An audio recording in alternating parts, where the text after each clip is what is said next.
Bienvenue dans ce nouveau podcast des critiques d'Enzo et aujourd'hui on se retrouve pour le 5e podcast où on va parler de 3 films. On va parler de 3 films extrêmement féministes. Sans le vouloir, je me suis retrouvé en ce 8 mars, en cette journée des droits des femmes, à parler beaucoup des femmes au cinéma. Et je trouve ça trop bien, Je vous ai prévu un petit programme de 3 films qui vont être plutôt intéressants. 3 films que j'ai en plus de ça beaucoup aimé. On va parler de The Bride de Maggie Gyllenhaal, on va parler de Ugly Stepsister d'Emily Blychfield et on va parler de La Maison des Femmes de Melissa Godet. On parlera bien sûr en toute fin des sorties de la semaine qui sortiront le 11 mars, mais vraiment j'ai choisi 3 films qui vont parler à leur façon du féminisme, je trouve. Peut-être The Ugly Stepsister le parle un peu moins, ou le parle vraiment en troisième couche, quoi. C'est vraiment plus montrer comment les femmes sont représentées à une certaine période et comment on va opposer les femmes une face à l'autre pour un homme. Il y a quand même un message féministe, on est bien d'accord, hein, mais peut-être un peu moins tape à l'œil, un peu moins frontal que dans les 2 autres films qui est The Bride et La Maison des Femmes, mais je trouvais ça trop cool que ça tombe le 8 mars. Je trouvais ça trop bien de parler de cinéma où on met les femmes en avant, parce que c'est bon, les films sur les masculins où on a que des hommes tout le temps, ça devient casse-couille, mais voilà, je trouvais ça vraiment très très cool. J'en profite avant de commencer, avant de vous parler de The Bride, pour revenir avec vous juste sur quelque chose. Les Oscars ont lieu dimanche. Et donc, comme pour les Césars, je vais organiser un petit podcast en avance qui sortira vendredi soir où je vous parlerai uniquement des Oscars. Donc vendredi soir, je vous parlerai des Oscars. Dimanche soir sortira le podcast classique où on parlera des films que j'ai vus la semaine. Et je vous ressortirai un podcast, je pense, lundi soir où je parlerai des résultats des Oscars. Je vous parlerai pas forcément de la cérémonie en complet parce que travaillant du matin, je pourrais pas voir la cérémonie en direct. Donc je pense que ça va être du rattrapage et que je vais pas tout me faire de la cérémonie, mais surtout vous parler des résultats.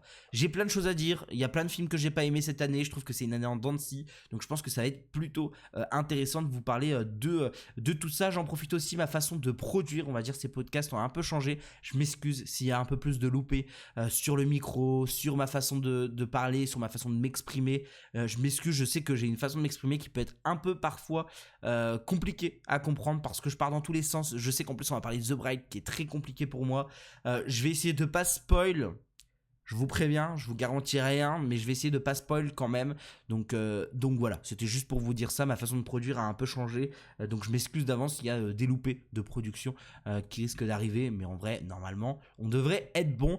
On va commencer du coup avec le premier film qui est The Bride de Maggie Gyllenhaal.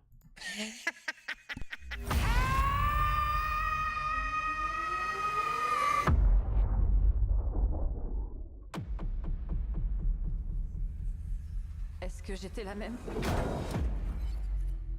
avant l'accident? Ce n'était pas un accident. Chacun de nos gestes était délibéré.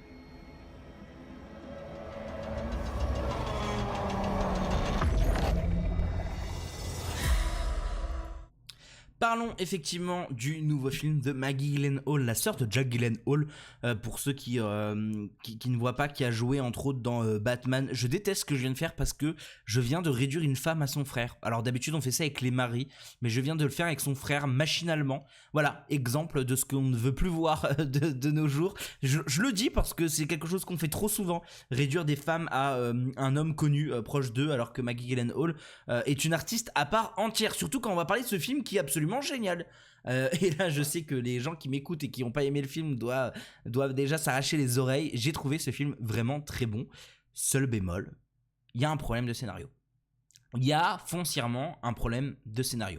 Pour faire très court, pour vraiment essayer de faire très court, The Bride c'est quoi? C'est une femme qui va se faire posséder par Mary Shelley. Mary Shelley c'est qui? C'est l'écrivaine qui a écrit Frankenstein. Elle va se faire posséder par cette personne, va dire tout haut ce que les gens pensent tout bas dans un restaurant où il y a un des chefs de la mafia les plus dangereux qui adore tuer des femmes.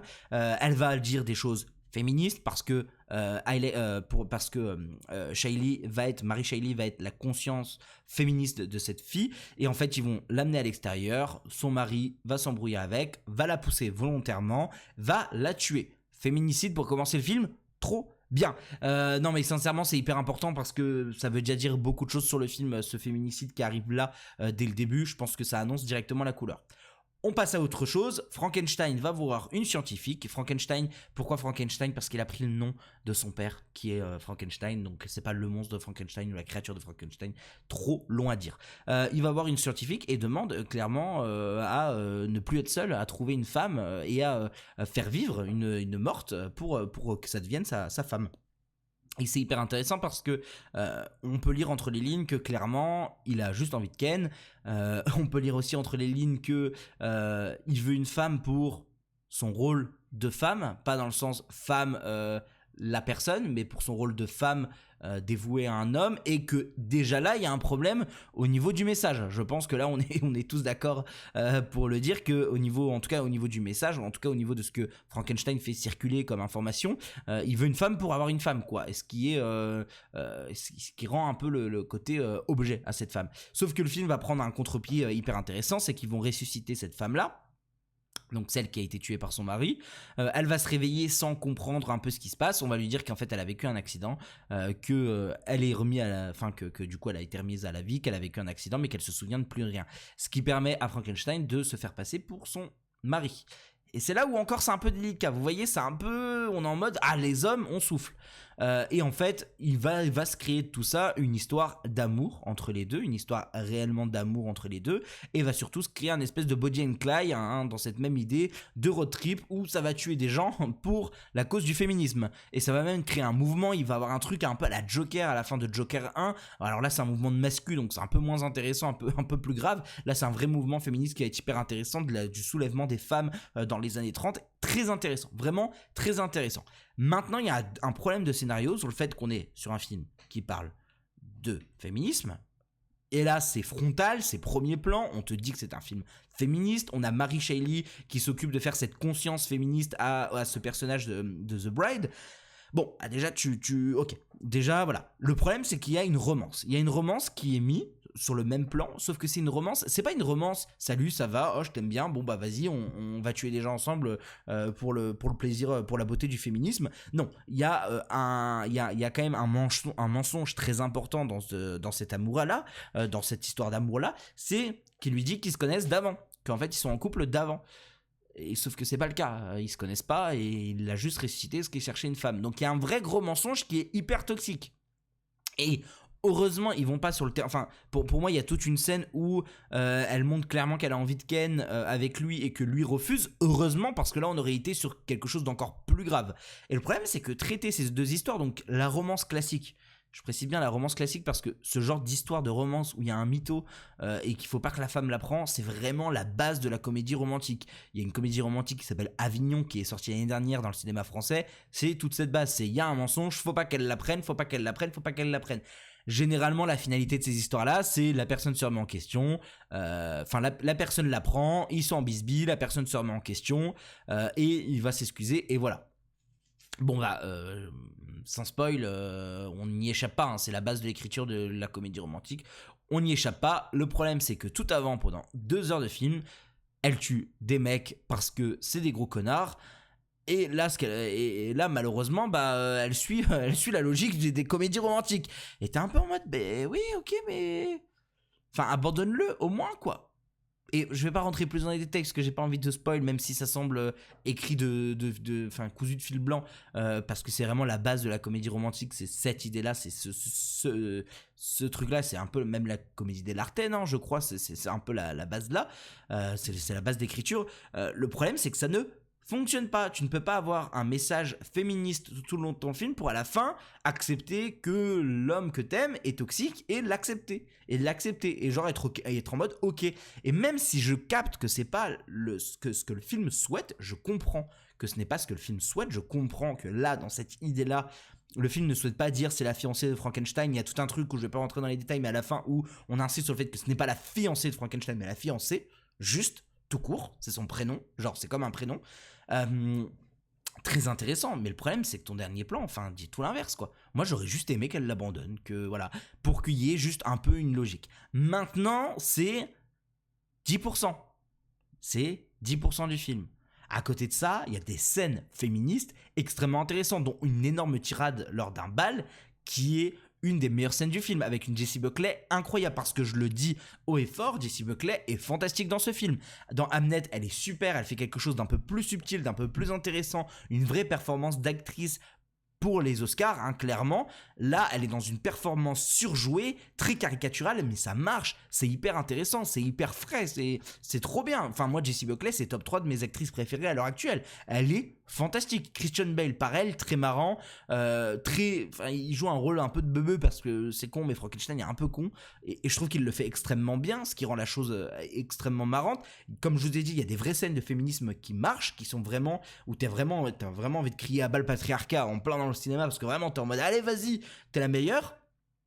Et il y a des scènes d'amour qui fonctionnent. Les deux en même temps dans le même film pour raconter une histoire qui est censée avoir une fin, ça marche moins. Ça marche moins. C'est vraiment pour moi le gros problème, c'est que les deux ensemble marchent moins. Et en fait, je pense que Maggie Gyllenhaal aurait dû choisir entre soit prendre l'option de faire 100% une comédie romantique ou une romance, qui aurait pu s'écrire totalement, soit faire un film féministe qui insiste là-dessus, mais les deux en même temps, ça a du mal à cohabiter, ou en tout cas dans ce schéma-là. Parce que t'enlèves ce fameux schéma du mensonge, t'enlèves cette idée du mensonge, tu crées juste une vraie relation d'amour, quitte à commencer par une relation de haine où The Bride déteste Frankenstein mais est obligé de partir avec lui, et qu'en fait lui montre à quel point il est amoureux d'elle, ce qui se passe dans le film, sauf qu'il y a cette idée de mensonge. Sans mensonge, le film a un tout autre sens. Et c'est con, mais c'est un détail de scénario qui peut malheureusement empêcher l'appréciation des gens autour de ce film, et c'est ce qui me déçoit un peu. C'est tout ce qui me déçoit un peu. Maintenant, c'est un film que j'ai aimé, c'est un film qui m'a vraiment fait ressentir des choses bizarres au cinéma. J'ai vraiment été très engagé dans le film, j'ai pris une claque, j'ai senti des frissons, j'ai eu des scènes qui m'ont marqué, parce que visuellement c'est super, parce que tout le monde joue très bien. Il y a Penelope Cruz aussi qui a un rôle d'enquêtrice qui fait elle de son côté son petit truc féministe. Par exemple, je trouve que c'est très intéressant. La seconde histoire, l'histoire parallèle avec l'enquêtrice et l'enquêteur qui se veut avoir une conscience féministe. Ce qui est très intéressant de montrer des hommes avec une conscience féministe. Il y en a un autre dans La Maison des Femmes de Melissa Godet, où il y a aussi ce personnage d'homme avec une conscience féministe qui est, je trouve, très important de le montrer pour pas non plus faire désespérer le public et de se dire putain tous les hommes sont pareils. Voilà, mais ce perso-là d'enquêteur, qui au début est un peu macho aussi, faut être honnête, quand il dit non, elle c'est ma stagiaire, enfin voilà. Mais par contre, l'écriture qui va être faite sur la fin est beaucoup plus intéressant, beaucoup plus subtil, beaucoup plus dans l'acceptation, beaucoup plus dans... je trouve que le message féministe autour de cette histoire-là est beaucoup plus simple et marche beaucoup mieux et beaucoup moins contre-productif que celle principale avec The Bride et Frankenstein. Ça reste un très bon film, ça reste un film que je trouve être extrêmement joli techniquement parlant. Je ne comprends pas comment les gens n'aiment pas ce film. C'est un film qui a un vrai montage un peu écliptique. On repart sur ce même genre de montage que Marty Suprême, honnêtement on repart un peu sur cette même idée là, ce montage un peu des années 70-80 où ça part dans tous les sens, où il faut suivre, et c'est trop cool. C'est pas pour ça que tout le monde compare ce film tout le monde dit que le film s'est inspiré de... Je dis pas compare parce que les gens ne le comparent pas, ils disent surtout que le film s'est inspiré de Bonnie and Clyde. C'est parce qu'on est dans cette même idée là quoi. Et je trouve ça hyper intéressant. Vraiment, moi The Bride c'est un grand oui, et ça me fait chier un peu de voir que le film est autant détesté, que le film a autant de mauvais avis. Mais moi je maintiens que c'est un très bon film. Faites-vous votre propre avis et dites-vous que c'est pas parce qu'il y a un élément de scénario qui est 10% du scénario qui vous dérange. Moi, c'est le fameux truc de la romance, en tout cas cette histoire de romance ne fonctionne pas avec ce côté féministe. Les deux ne matchent pas ensemble, les deux ne se connectent pas. C'est pas pour ça que le film est mauvais, sincèrement. C'est pas pour ça que pour moi le film est gâché. Vraiment pas. Donc voilà, pour The Bride, vraiment c'était une vraie régalade quand même malgré tout. Mais je tenais à éclaircifier mon avis par rapport à l'avis que j'ai donné sur TikTok, éclaircifier un peu mon avis, donner un peu plus de matière sur mon avis tout autour de cette histoire de féminisme et de romance qui pour moi ne matchent pas ensemble.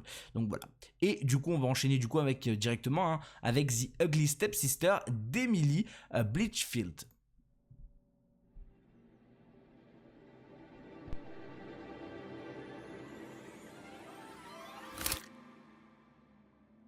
Elle vous va?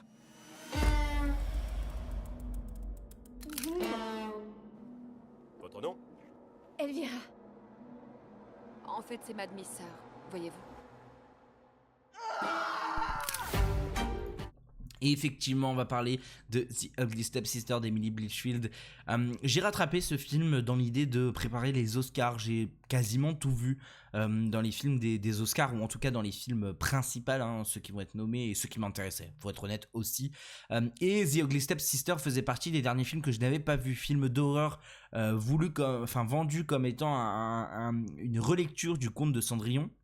On connaît tous ces histoires de contes qui sont malheureusement pas les vrais, hein, ceux qu'on nous a racontés, et que les histoires sont toujours un peu plus cruelles. Et bah là, on est clairement là-dedans. On est sur un gros film d'horreur, un gros body horror qui va décortiquer le corps des femmes, qui va aller chercher au plus profond de nous des images vraiment vraiment horribles.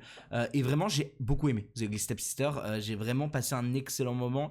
C'est peut-être le film, comme je disais en préambule, c'est peut-être le film le moins féministe dans son message direct. C'est plus un film qui parle du corps des femmes, qui va parler de la guéguerre qu'il peut avoir entre deux femmes. Je trouve que c'est quand même quelque chose qui est bien mis en avant, cette idée de toujours opposer des femmes parce qu'il y a un mec, comme si les femmes vous connaissez sûrement tout le truc du test de je vais dire une connerie de pas de Becherel, du coup je le sais très bien que c'est pas de Becherel, mais je n'ai plus le nom du test, mais il y a un test qui dit qu'en gros il faut que ton film, il y ait au moins un dialogue entre deux femmes qui ne parlent pas d'hommes, pour éviter que ton film soit sexiste, parce qu'il y a un vrai problème si les deux femmes que tu as dans ton film, les seuls moments où ils parlent ensemble c'est pour parler d'un homme, c'est qu'il y a un vrai souci, c'est que l'homme est au centre du truc et qu'il y a un vrai problème, c'est que t'as mal écrit tes dialogues en fait sur tes personnages féminins, et en fait ce que j'aime, c'est que le film parle un peu de ça, de cette idée de on oppose des femmes pour un homme, toujours pour un homme, toujours il y a un homme dans cette histoire. On va se faire belle pour un homme, on va se détruire la gueule, parce que clairement on est sur un film qui se détruit la gueule pour un homme, et c'est un film qui va être féministe dans ce sens là, qui va pas être pleine face, bon bah regardez c'est un message féministe, tac tac tac, parce que la finalité c'est quand même Cendrillon, hein, la finalité de l'histoire c'est quand même Cendrillon, donc ça reste un truc qui est pas très très féministe, parce que Cendrillon c'est quand même la meuf qui se fait sauver par son prince, enfin c'est un peu enfin qui se fait sauver, c'est pas l'histoire qui se fait sauver dans le sens sa vie n'aurait eu pas beaucoup de sens sans l'arrivée du prince, genre comme si le prince était le sauveur du monde. On en revient sur quelque chose qui est pas forcément très très féministe, mais le film arrive à être féministe parce qu'il va traiter de sujets qui malheureusement se veut féministe, l'idée d'avoir des confrontations entre des femmes pour un homme, l'idée de se faire du mal pour un homme, parce que sincèrement pour moi c'est là où le film réussit le mieux, c'est sur son imagerie, c'est sur ça. Le film est malaisant, voilà, le film est pas bien, le film est pas bien, le film me fait sentir pas bien, sincèrement je me suis senti très très mal devant The Ugly Stepsister quand j'ai pu le rattraper hier soir, hein, c'était hier soir, avant-hier soir que j'ai pu le voir. Le film est gore, le film met très très mal à l'aise parce qu'on va te détruire petit à petit le corps d'une femme. Alors on va déjà te montrer des opérations de chirurgie, et je trouve ça très important parce que c'est quelque chose qui a beaucoup, c'est un débat qu'on peut, enfin c'est un débat, c'est quelque chose, c'est un sujet, un phénomène de société qui est très actuel, cette idée de déformer le visage des gens, je dis bien des gens parce que c'est pas que des femmes, mais pour de la chirurgie, soit pour être plus beau pour soi, soit par complexe, soit chirurgie réparatrice. Là en l'occurrence on a une fille qui est vue comme moche, je dis bien est vue comme moche parce que c'est les goûts et les couleurs, et enfin je trouve toujours très marrant, ils la rendent moche parce qu'ils lui mettent un appareil dentaire, parce qu'ils lui font une coupure de, enfin une coupe de merde, mais on se dit si on la met bien, cette fille elle est très jolie, enfin ça n'a pas de, enfin ça c'est toujours le gros paradoxe dans ces films là, mais on a une fille dite moche qui va subir des opérations pour contrer tout ça. Elle va se faire casser le nez, on va lui enlever son appareil dentaire, alors c'est con mais c'est pas une chirurgie à proprement parler, mais il y a une vraie scène un peu gore sur l'appareil dentaire où rien que les cris ça peut nous mettre mal à l'aise. Elle va de son côté avaler un verre solitaire pour perdre du poids, parce qu'on va mettre en avant cette image d'une femme qui doit être absolument parfaitement fine. Et tout ça va être hyper intéressant jusqu'à la finalité du pied dans ce soulier. Je vais pas rentrer plus dans les détails, vous connaissez Cendrillon, je vais pas vous rentrer plus en détail dans ce film là parce que c'est hyper intéressant ce qui se passe, mais il y a un vrai truc et il y a une vraie critique de la chirurgie, ou en tout cas de cette idée de vouloir être toujours plus belle et de n'avoir aucun défaut, cette idée, enfin c'est très marrant parce que c'est un film qui se passe dans les années 1600, 1700, enfin j'arrive pas à donner à peu près une date, une période à cette histoire-là, mais c'est très marrant de se dire que ça reprend ça reprend des codes de beauté qui sont encore aujourd'hui mis dans la tête des gens par la télé, par les réseaux sociaux, par les influenceurs. C'est quelque chose d'extrêmement moderne, mis dans un film qui est extrêmement ancien, dans son espace-temps en fait. Et je trouve ça hyper intéressant. Je trouve ça hyper moderne de traiter de ce sujet-là. Et le film ne peut pas être comparé, ne peut pas ne pas être comparé à The Substance. Et je trouve qu'il fait tout ce que The Substance n'arrive pas à faire. J'ai beaucoup de mal avec The Substance pour plein de choses. Je trouve que The Substance a un vrai problème de scénario. Ou parce que en fait, moi ma suspension d'incrédulité c'est un peu arrêté. J'aime bien The Substance en plus. C'est juste que ma suspension d'incrédulité c'est un peu cassé avec le temps parce que tout le long du film on te dit qu'ils peuvent être qu'une seule personne à vivre. À la fin ils sont les deux et ils se détruisent la gueule. Bon bah pour le plaisir des yeux effectivement, mais voilà. Et je trouve que le message est là, mais je le trouve un peu vide le film. Je sais pas pourquoi The Substance, je trouve que sur certaines choses il est un peu vide. Là c'est tout l'inverse. C'est chaque scène est extrêmement intéressant, extrêmement vivant. Il se passe tellement de choses en même temps, et je trouve que dans le côté body horror, cette idée de détruire l'image de la femme, cette idée de détruire la femme en elle-même, le corps de la femme, en tout cas de cette femme-là, c'est hyper intéressant, et surtout pour la morale que ça apporte. Elle n'y gagne rien. Cette personne à faire ça, elle n'y gagne rien, elle ne gagne même pas le respect de sa mère, il y a tout un truc autour de la toxicité d'une mère, de la mère en tout cas, de cette mère-là qui veut vivre à travers sa fille, qui est hyper intéressant, qui est aussi un débat d'actualité hyper intéressant. Et vraiment, cette idée d'être parfaite, cette idée, et c'est très marrant parce qu'au début c'est une idée de la mère de vouloir une fille parfaite pour plaire au prince, et ça se transforme très rapidement en c'est une envie d'elle-même d'être parfaite pour le prince, et surtout de battre la meuf qui est censée, ta rivale qui est là en l'occurrence ta demi-sœur, de battre ta demi-sœur parce que tu sais qu'elle est plus belle que toi, parce que tu sais qu'elle a toutes ses chances, parce que tu sais que, parce que tu la détestes en plus. Et c'est là où la dualité, la confrontation des femmes pour un homme est hyper intéressant aussi. L'idée d'être parfait, de la chirurgie, vraiment, et c'est même extrêmement intéressant dans la réalisation parce que bon, déjà c'est extrêmement joli, extrêmement bien réalisé, les images d'horreur vont être vraiment très très bien, la mise en scène très très cool, costume et maquillage, hein, j'espère qu'ils vont gagner aux Oscars parce que c'est vraiment très très bien. Mais ce que je trouve fou, c'est que on va faire plein d'images, c'est un vrai truc d'imagerie. Moi je repense au plan de fin où les deux se retrouvent la tête à l'envers et ils se rendent compte que une et l'autre, c'est vraiment très très intéressant. Je vais pas rentrer plus en détail pour éviter de vous spoil, mais il y a un bout d'un moment, on va carrément animaliser la femme pour vraiment appuyer ce côté soumis à l'homme. C'est cette femme qui se détruit la vie depuis 3 ans pour plaire au prince, depuis 3 ans, depuis 3-4 mois, cette fille qui se détruit la vie pour plaire au prince. Je dis bien cette fille en vrai parce que c'est même plutôt une fille, elle est mineure, et je trouve ça encore plus intéressant de voir parce que ça parle encore plus de la manipulation. Mais un bout d'un moment, elle va faire le chien devant le prince pendant le bal pour montrer sa soumission. Alors c'est pas directement frontalement pour montrer sa soumission, mais c'est comme ça que tu l'interprètes, et je trouve ça hyper intéressant parce que putain, c'est pas comme ça que devrait marcher la vie, quoi. C'est pas en montrant ton côté soumis que tu vas plaire à un homme, ou en tout cas si c'est le cas, il faut vite arrêter ça. C'est une aberration, ce n'est pas normal. Il y a un vrai problème là-dessus qui est soulevé, et je trouve ça hyper intéressant de comment on va t'amener un message féministe via des scènes chocs, des événements, via tout ça. Vraiment, c'est The Ugly Stepsister, pour moi c'est vraiment un grand oui. Et c'est une belle surprise, une vraie grosse belle surprise dans ce que ça raconte. Je vous invite tous à le voir, à le rattraper pour les Oscars si c'est pas le cas, disponible sur MyCanal. Et gros coup de gueule, j'en profite, MyCanal qui est en qualité 320p qui est en qualité vraiment 480p sur les ordinateurs. C'est quoi de ce système de streaming? On en parle 2 secondes, j'ai dû aller sur ma télé. Alors bon, c'est toujours mieux de regarder un film sur une télé. En fait, je me concentre moins bien quand je regarde un film sur ma télé. Bon, très personnel. Mais putain, j'ai dû aller voir là-bas le film pour le voir en bonne qualité parce que sur mon PC, il était tout flou. Et genre, je trouve ça fou qu'un système de VOD soit aussi merdique, quoi. Mais ça, c'est un autre débat. C'est un grand autre débat qu'on pourrait avoir pendant des heures. Mais à la place de ce débat-là, je vais vous épargner ce débat-là. On va plutôt parler d'un film que j'ai trouvé extrêmement et très très très bon. C'est La Maison des Femmes de Mélissa Godet. La Maison des Femmes, bonjour. Alors, c'est Amina, c'est ça? C'est un espace pour elle, pour qu'elle puisse penser à autre chose. Et là, on donne tout. 3, 2, 1. Notre structure est menacée de fermeture à moyen terme. Et elles font quoi du coup les patientes, sinon on ferme? Il faut qu'on devienne inévitable. On va pas se laisser faire, croyez-moi. Mon mari, quelqu'un de formidable. Je viens tout juste de voir le film.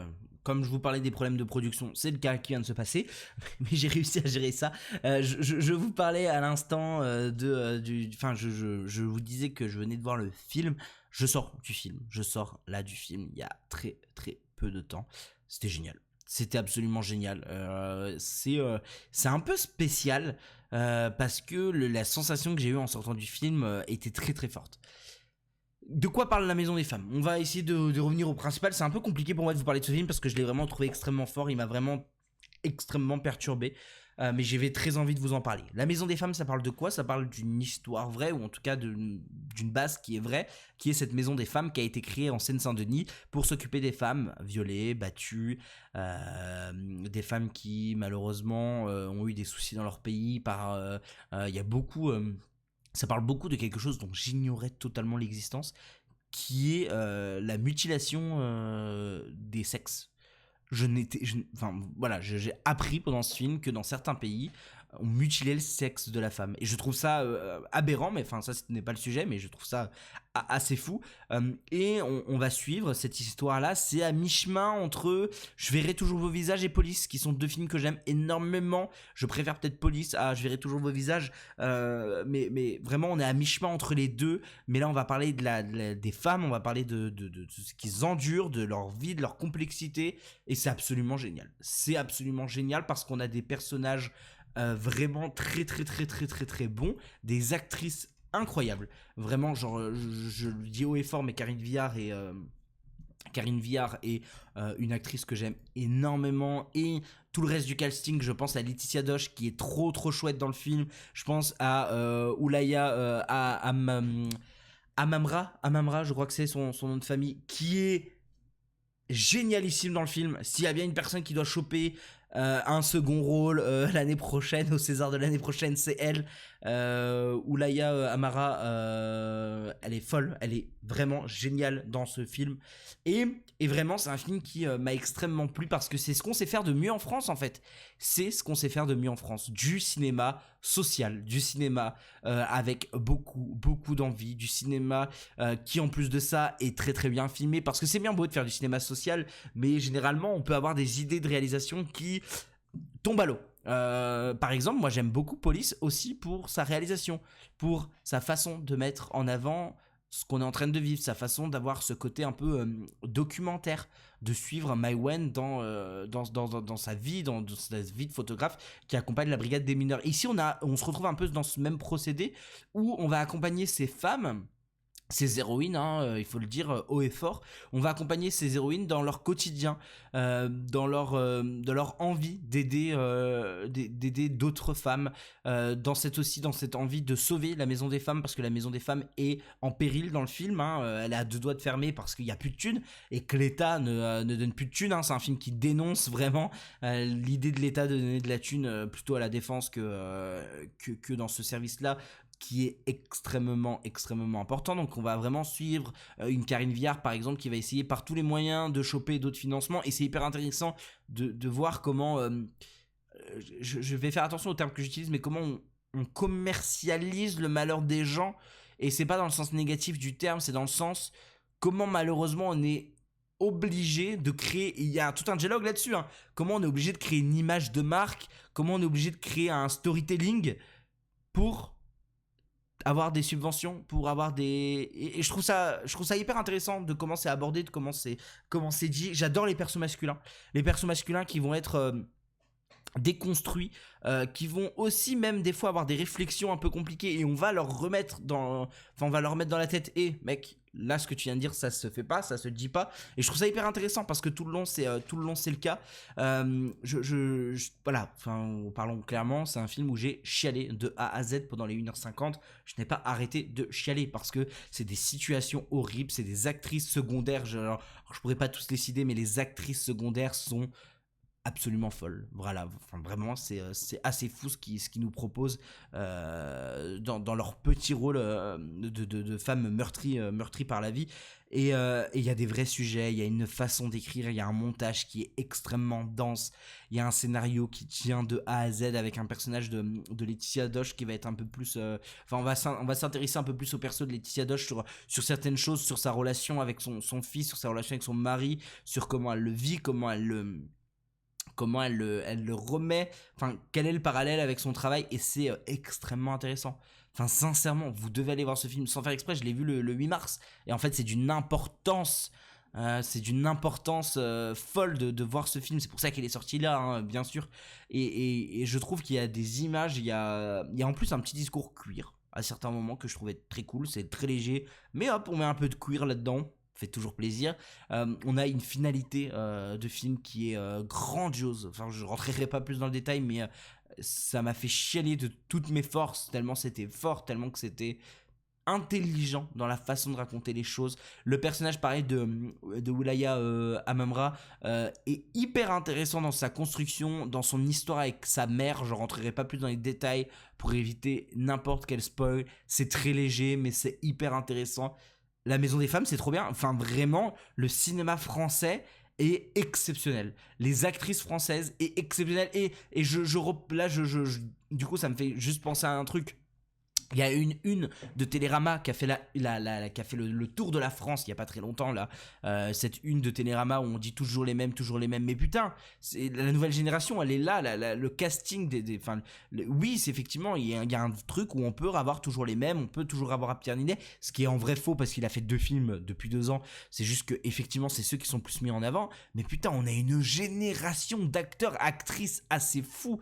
Je dis une connerie. Enfin, je dis pas une connerie, mais par exemple pour donner un exemple. Juliette Armanet, qu'on a tous découvert en tant qu'actrice, je crois pas qu'elle ait fait d'autres choses avant, dans Partir un jour, qui est ici une actrice secondaire. Mais alors, plus secondaire, tu meurs. Elle est super en actrice secondaire. Et le fait que Juliette Armanet s'autorise le fait d'avoir un rôle secondaire et ne fasse pas la star, bravo.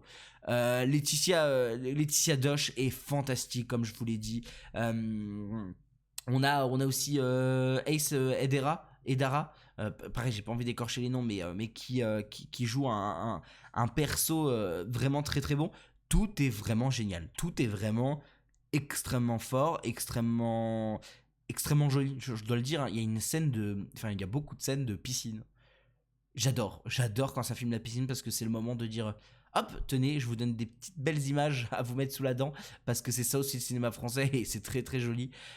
J'aime tout, j'aime la façon dont c'est raconté, j'aime les histoires secondaires, j'aime le procédé, j'aime le cinéma français, sincèrement.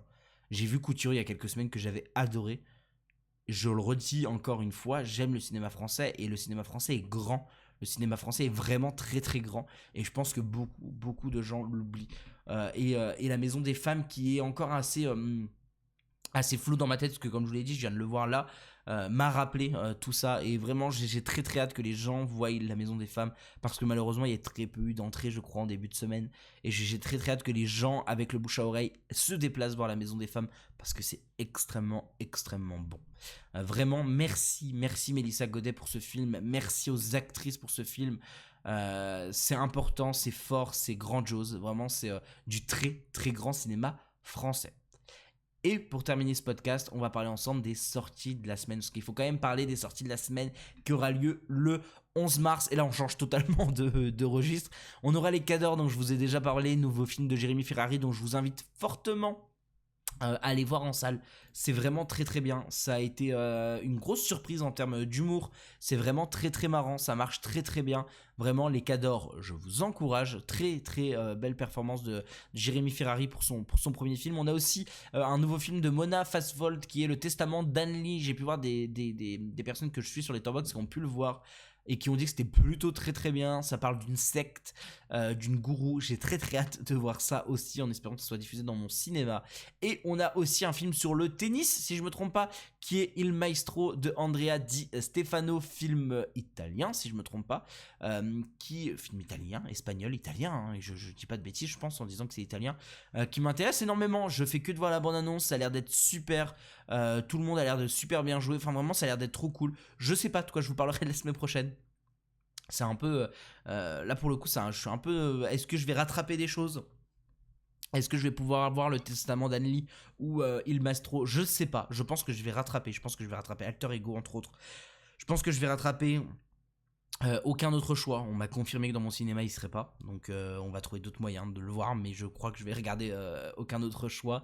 Et vraiment voilà, allez voir des films, allez voir du cinéma la semaine prochaine. Profitez pour aller voir La Maison des Femmes, s'il vous plaît. Allez, prenez le temps de voir La Maison des Femmes. The Bride, ça peut ne pas plaire. Prenez pas votre temps, prenez pas 2 heures. Si vous allez très peu au cinéma, prenez juste le temps d'aller voir La Maison des Femmes. C'est un film d'utilité publique. Je sais que les gens aiment pas quand on dit ça, mais je vous l'assure, c'est un grand film. C'est un très grand film que vous devez voir. En tout cas, je vous remercie pour ce podcast. On se retrouve vendredi pour le podcast spécial Oscar. On se retrouvera dimanche pour le podcast de la semaine et on se retrouvera encore lundi ou mardi pour le podcast résultat des Oscars. Je vous remercie, je vous souhaite une bonne soirée, une bonne journée en espérant que ce que je vous propose ici vous plaise. En tout cas, je vous souhaite une bonne soirée et je vous dis à vendredi. À vendredi.